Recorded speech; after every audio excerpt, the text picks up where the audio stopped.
అందరికీ నమస్కారం. ఒక మంచి చందమామ కథతో నేను మీ ముందుకు వచ్చేసాను. కథ పేరు ప్రతిఫలం. ఈ వీడియో కనుక మీకు నచ్చితే ఖచ్చితంగా లైక్ చేయండి, షేర్ చేయండి, సబ్స్క్రైబ్ చేసుకోండి. రామయ్య ఒక తోటమాలి. ఒక రోజున అతడు యజమాని తోటలో మొక్కలకు గుంట తవ్వుతున్నాడు. ఉన్నట్టే ఉండి వెనుక నుండి టకటకటకమని బూట్ల చప్పుడు వినిపించింది. చప్పున వెనక్కి తిరిగి చూచాడు రామయ్య. చూడగా ఆయనకు ఎవరో ధనవంతుల్లాగా కనిపించాడు. ఆ కోటు, బూటు, టోపీ, కళ్ళజోడు చూస్తే ఆయన గొప్పవాడని వేషాన్ని బట్టే తెలుస్తున్నది.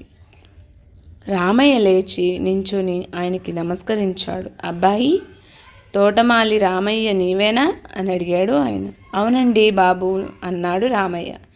నీవు 10 ఏళ్ల కిందట ఎవరి దగ్గర పనిచేశావు, జ్ఞాపకం ఉందా అని అడిగాడు ఆ కొత్తవాడు. అయ్యో బాబు, జ్ఞాపకం లేకపోవడం ఒకటా? ప్రభువులు సుబ్బరాజు గారి తోటలో మాలీగా ఉండేవాణ్ణి కదండి. చల్లని మహారాజు. వారి పేరు చెబితే అడవిలోకి పోయినా అన్నం పుడుతుంది. ఆయన కంటికి కనబడకుండా ఎక్కడో విదేశాలకు వెళ్ళిపోయారు బాబు. లేకపోతే ఈ జన్మలో వదులుతానా వారిని అంటూ తన మనసులో గల అభిమానమంతా వెల్లడించసాగాడు రామయ్య. అవును, వారక్కడ అని ఊరుకున్నాడు ఆయన. అక్కడ ఏం జరిగింది? కులాసాగా ఉన్నారా బాబు అని ఆత్రంతో ప్రశ్నించాడు రామయ్య. అదే చెప్పబోయేది. పాపం సుబ్బరాజు గారు అక్కడ కాలం చేశారు అన్నాడు కొత్త మనిషి.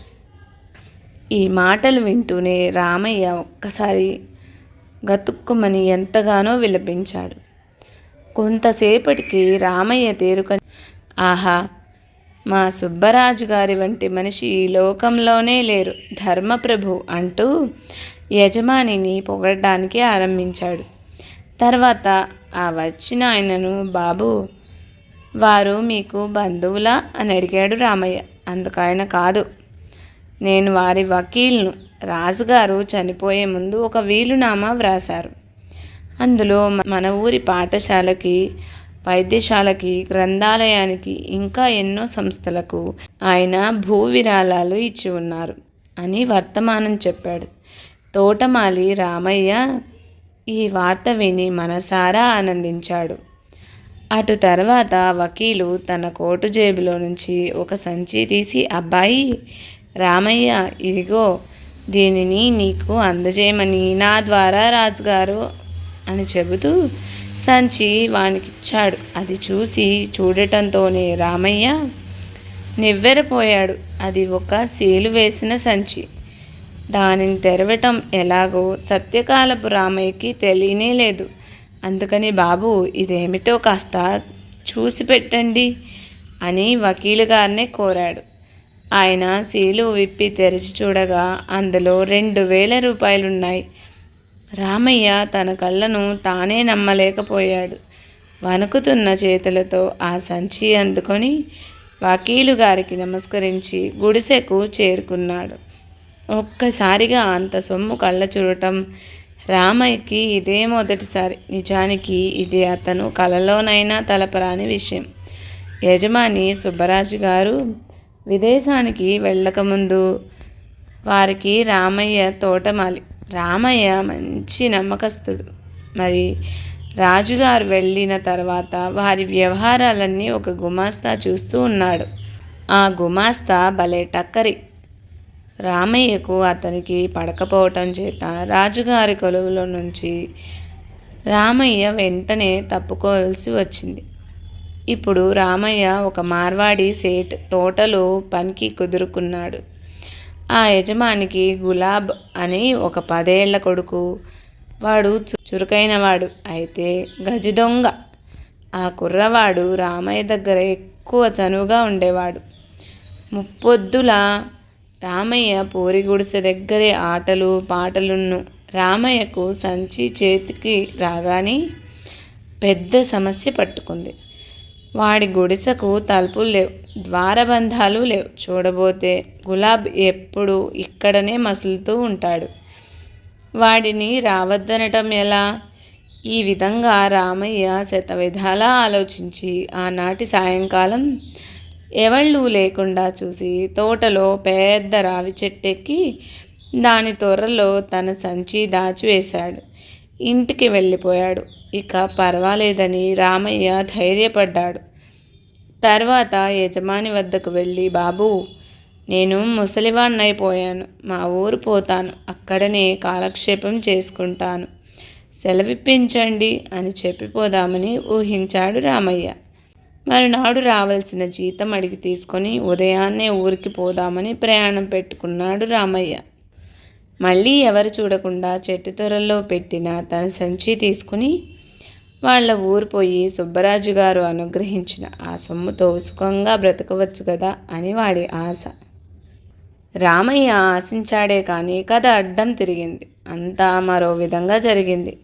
గులాబ్ ఎప్పుడు చూశాడో ఎలా కనిపెట్టాడో కానీ రామయ్య చెట్టు తొర్రల్లో దాచిన ఆ సంచిని చల్లగా కాచేసి తిన్నగా పట్టుకపోయి తండ్రికిచ్చాడు. ఇచ్చి, మన తోటమాలి రామయ్య దీనిని ఒకచోట దాస్తున్నాడు, చూసి నేను పట్టుకు వచ్చేసానా అన్నా అని చెప్పాడు గులాబ్. సంతోషం పట్టలేక సేట్కి అపరిమితమైన సంతోషం కలిగింది. ఆ సంచిలో నుంచి డబ్బులెక్కించడం గొడవలో పడి కొడుకు చెప్పిన మాటలేవి సరిగా వినిపించుకోలేదు. సరిగ్గా 2000 అంటూ సేట్ పదే పదే లెక్కింపసాగాడు. గులాబ్, నీవు పోయి ఆడుకో అని చెప్పి కొడుకుని పంపించి వేసి అతడు అదే పనిగా సంచిలో సొమ్ము లెక్కింపసాగాడు.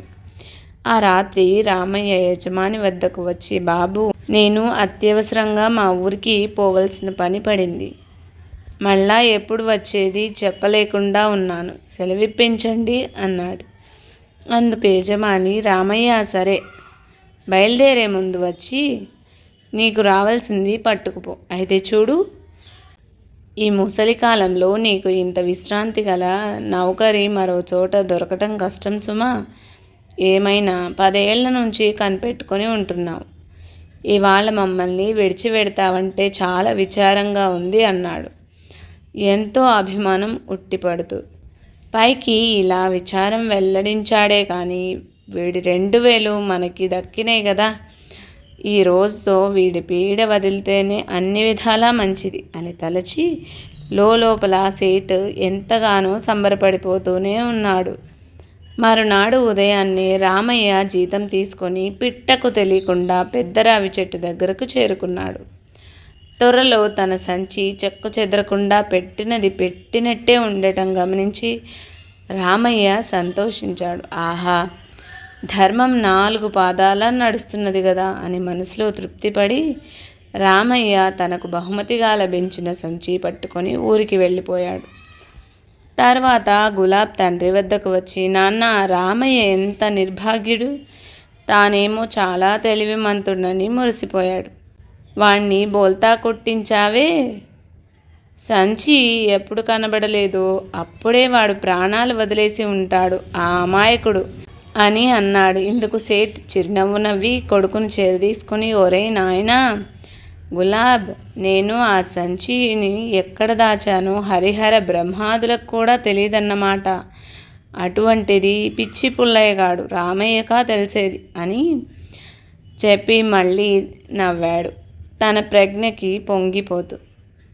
వెంటనే కుర్రవాడు గులాబ్, ఎక్కడ దాచావు నాన్న అంటూ ఆత్రంతో అడిగాడు.